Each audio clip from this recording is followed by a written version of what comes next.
Et bonjour à toutes et à tous pour ce tirage du lundi 11 août. Bon, comme vous pouvez le constater, je suis au milieu de la nature et je suis en vacances.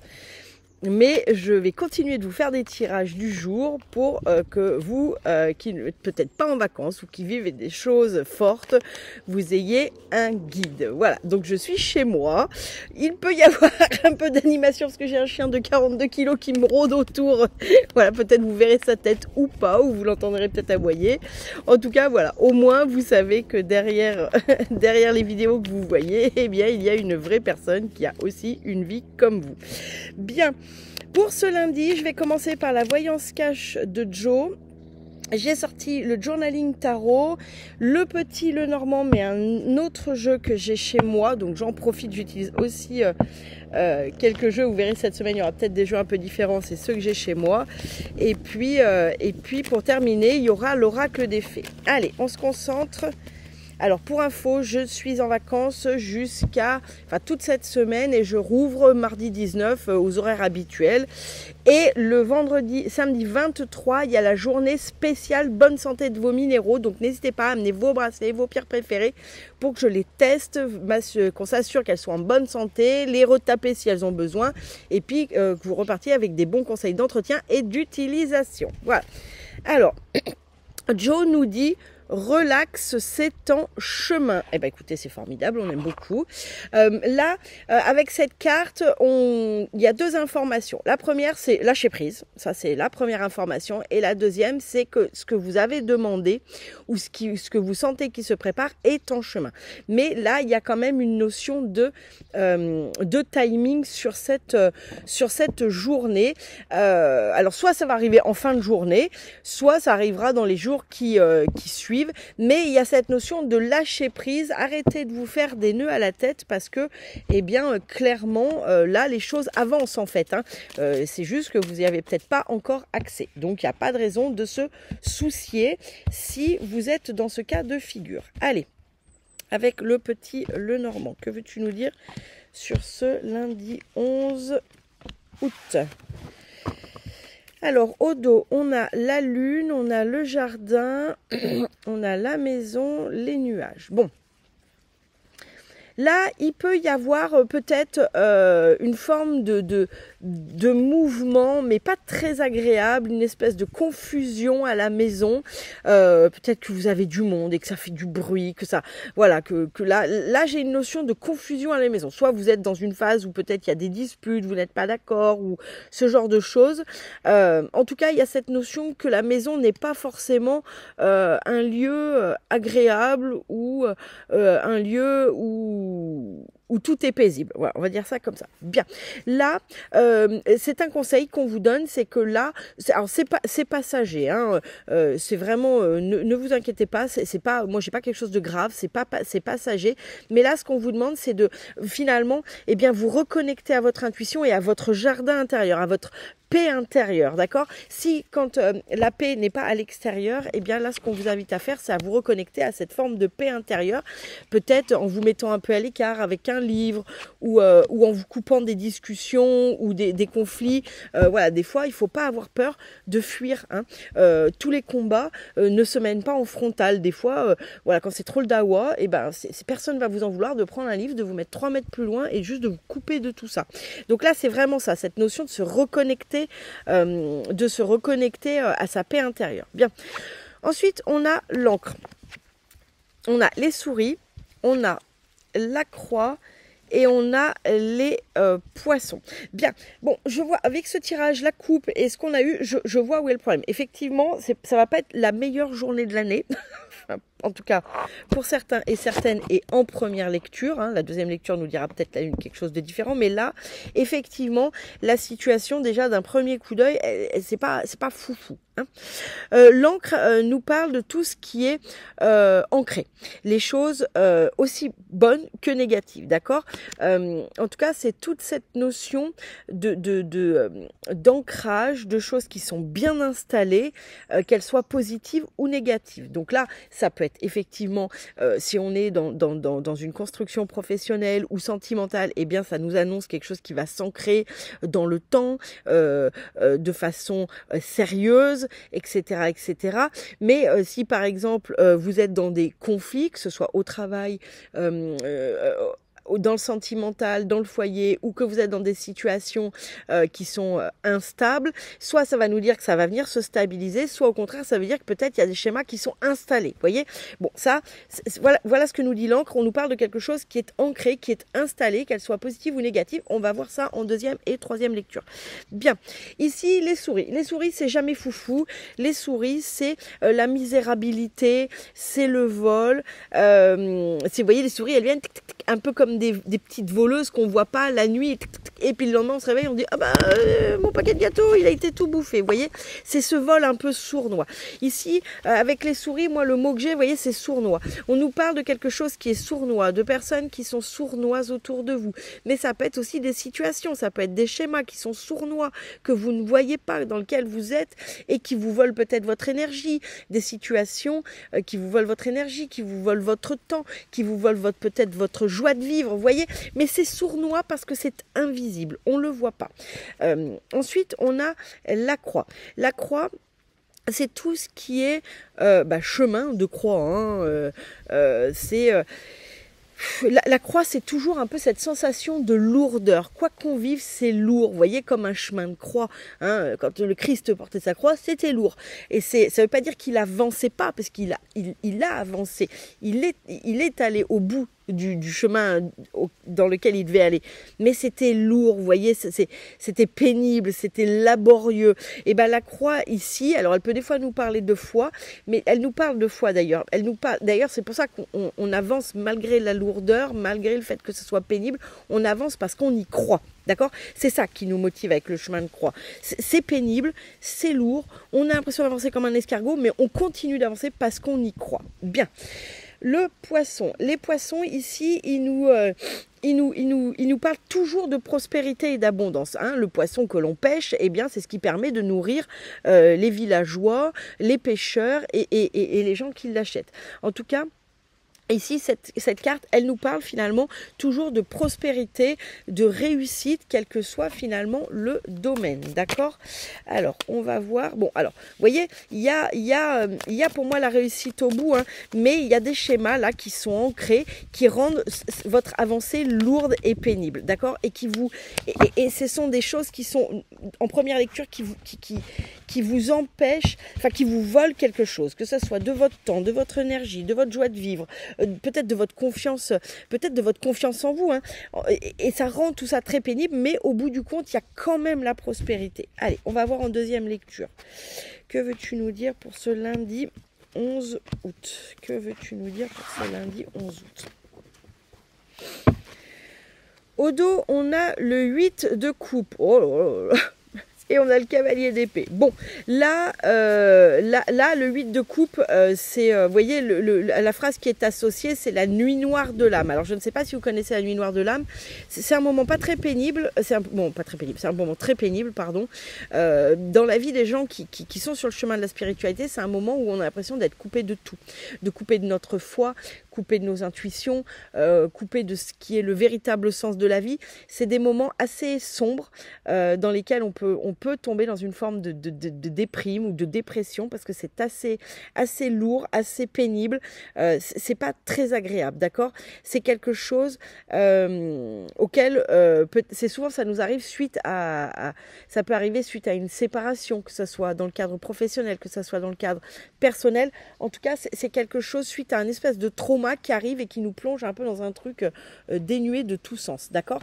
Mais là, ce qui est intéressant avec le 8 de coupe, c'est justement qu'on nous invite à tourner le dos à ça, puisque derrière, j'ai le cavalier d'épée et j'ai le cavalier de bâton. Le cavalier de bâton, c'est celui qui avance sans peur, d'accord? Qui justement, malgré les lourdeurs, malgré cette notion de tristesse, de déprime, va quand même avancer. Mais avec le cavalier d'épée, on nous dit attention à finalement ne pas fuir. Vous voyez? Tout à l'heure, je vous disais, des fois, c'est pas grave de fuir. Non, si c'est pour se mettre à 2 mètres, qu'on est conscient que là, on a besoin de s'éloigner un temps donné pour reprendre. Là, on vous dit avec ce dos de deck, attention dans cette situation à ne pas faire des choses qui seraient plus de l'ordre de la fuite dissimulée que réellement une avancée. Vous voyez, il y a une différence entre je décide de fuir en pleine conscience, là, temporairement, parce que j'en ai besoin, et je me mets dans un schéma où je crois que j'avance, et en fait, c'est une fuite dissimulée. Vous voyez, c'est pas toujours simple à faire la différence, mais la conscience. Si vous fuyez, soyez conscient. Dites, ben, je fuis, j'ai besoin. Pour l'instant, j'ai besoin de fuir. Ça changera peut-être, mais là, j'ai besoin. C'est être en conscience, c'est ça, être en conscience. Hein. C'est pas se mettre en lotus et méditer. Être en conscience, c'est être OK avec les actes qu'on pose, même s'ils sont pas foufou, même si on n'est pas parfait, ben, c'est pas grave. C'est se dire, voilà, je le fais pour le moment parce que c'est la façon que j'ai de le gérer en ce moment et j'arrive pas à faire autrement, mais je sais que ça changera, mais pour le moment, c'est comme ça. C'est ça, être en conscience, c'est être conscient de ce qu'on fait. Bien. Ici, avec notre encre, cette notion que les choses sont ancrées, on a le 6 de bâton. Le 6 de bâton, c'est la gloire, c'est les actes récompensés. Donc là, ce qu'on vous dit ici avec cette deuxième lecture, c'est que les choses que vous avez semées germent et germent de façon durable, germent de façon ancrée. Là, c'est en gros, on rend à César ce qui est à César. Vous êtes récompensé pour tout le travail que vous avez effectué et on vous récompense de façon durable et stable, d'accord? Donc, si la première lecture vous a parlé, gardez la première lecture. Là, on passe sur la deuxième lecture. Ça vous parlera peut-être aussi. Les deux ne sont pas incompatibles, d'accord? Mais là, en tout cas, on vous dit que toutes les graines que vous avez semées vont germer et vont germer de façon durable et stable. Alors, bien sûr, on part du principe ici que ce sont de bonnes graines que vous avez semées. Mais si vous avez semé les graines de la discorde, du conflit, de la vengeance, vous récolterez ce que vous avez semé, hein, évidemment. Voilà, mais on va quand même partir du principe que tout le monde essaye de faire son mieux. Donc, on va partir du principe que les graines que vous avez semées, eh bien, seront positives parce que vous avez semé du positif, évidemment. Là, avec les souris, cette notion de se faire voler quelque chose, de misérabilité. J'ai la mort, c'est très bien, on est content, ça y est, c'est la mort sur la misérabilité, c'est la mort sur les vols, c'est la mort sur ces schémas qui vous bouffez votre temps, qui vous bouffez votre énergie, etc., etc. Ça y est, c'est la fin. On est content. On est content. Donc d'où le relax, c'est en chemin, d'accord?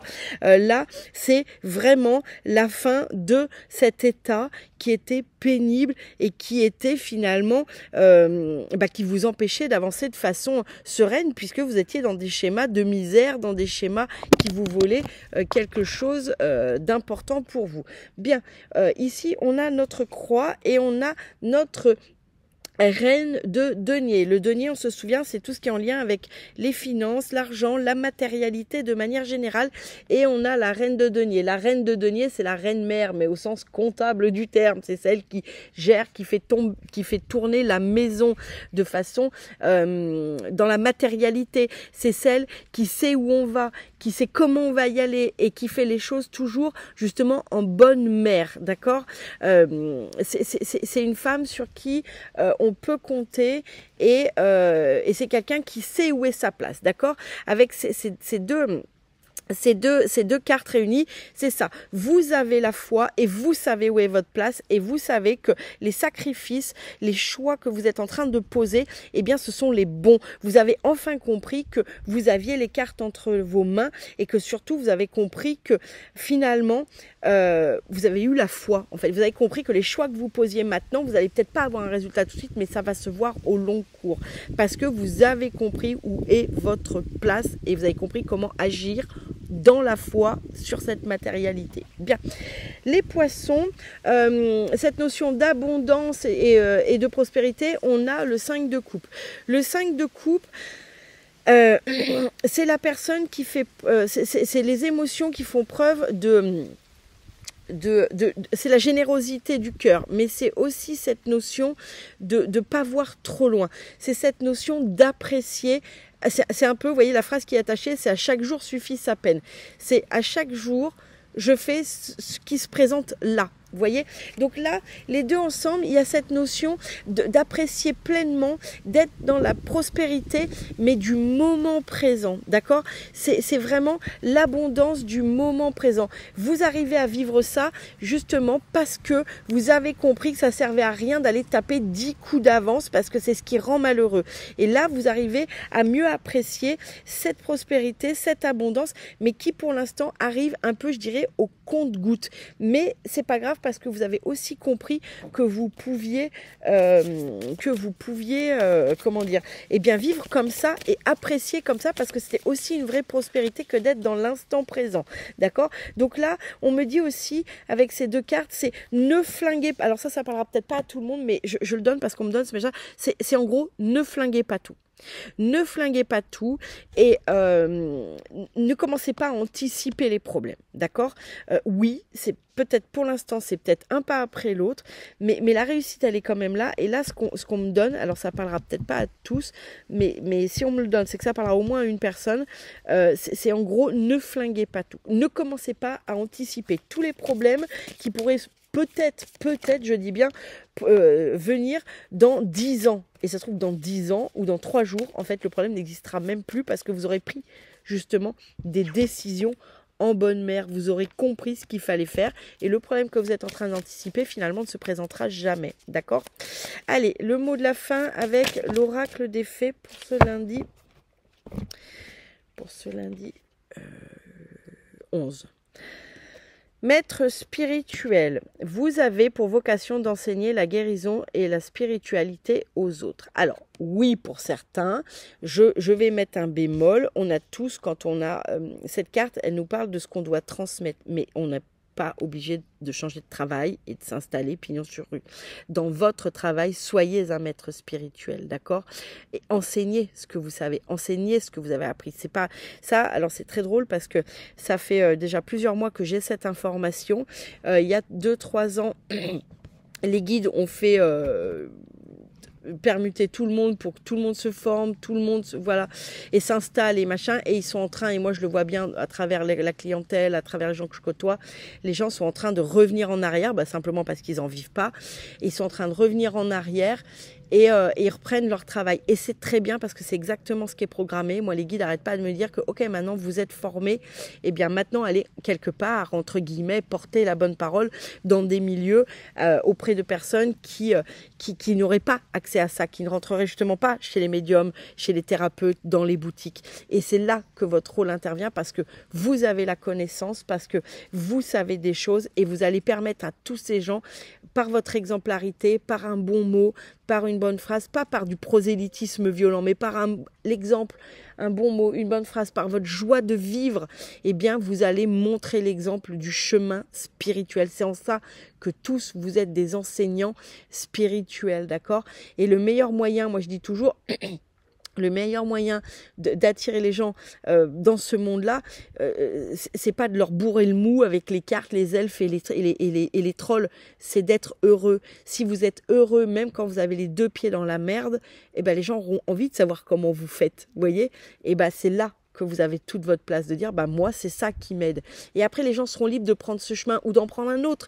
Peu importe, chacun vit sa spiritualité comme il veut, mais vous leur aurez permis peut-être de s'axer sur cette spiritualité. Mais ça, le meilleur exemple, c'est de montrer qu'on est heureux. Si on passe sa journée à bougonner, à dire que ça va pas, à dire oui mais l'autre, il a dit ça, oui mais machin, elle veut ci, et mon client, il est chiant, et comme je vois sur les réseaux où c'est devenu la mode de mettre en avant les gens qui sont pas toujours très polis, mais c'est quoi l'idée?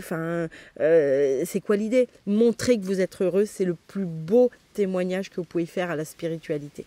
Sur ces bonnes paroles, je vous souhaite une très bonne semaine, de joyeuses vacances à celles et ceux qui le sont, et bon courage pour votre travail, joie et amour dans vos vies pour cette journée. À très bientôt.